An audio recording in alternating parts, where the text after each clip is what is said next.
炖牛肉切记不要直接下锅焯水。今天给大家分享几个技巧，炖出来的牛肉软烂入味。也可以把牛肉做成预制菜，吃的时候就不用现做了，10分钟就可以上桌。家里来客招待客人也是特别方便。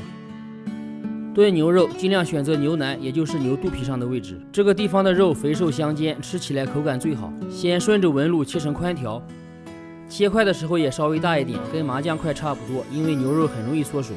1斤牛肉炖好大概就是6两左右。全部切好以后放到一个大盆里。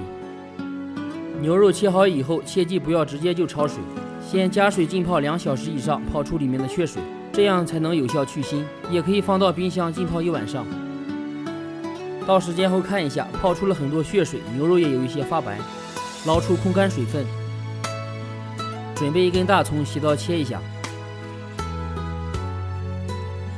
生姜切片稍微多一点，切好先放盘里备用。下面介绍一下香料，准备大料、香叶、桂皮、白芷、草果要把籽儿去掉，2小块陈皮和丁香。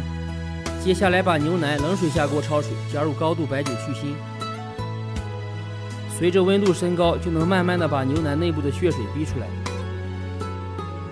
开锅以后撇掉浮沫，焯水时间大概5分钟左右，浮沫会不断的飘上来，要及时撇干净，一直到没有浮沫，汤变清，把牛肉捞出控水。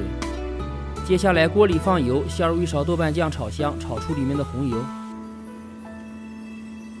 炒出红油以后，下入黄豆酱，继续小火炒香。黄豆酱炒制的时间要稍微短一点，所以要后下锅。接着下入葱姜和香料，葱姜和香料炒一下，更能激发出里面的香味。接着把牛肉下锅翻炒均匀，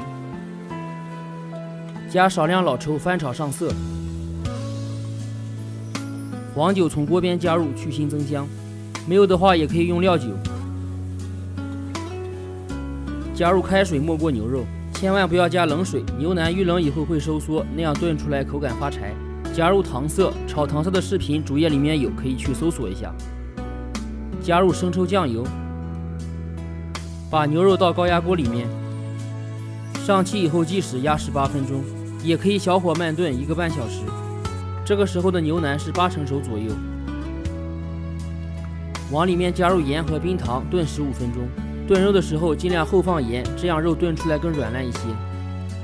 到时间后看一下，肉已经熟了，而且比较软烂，再炖10分钟，肉也不会碎。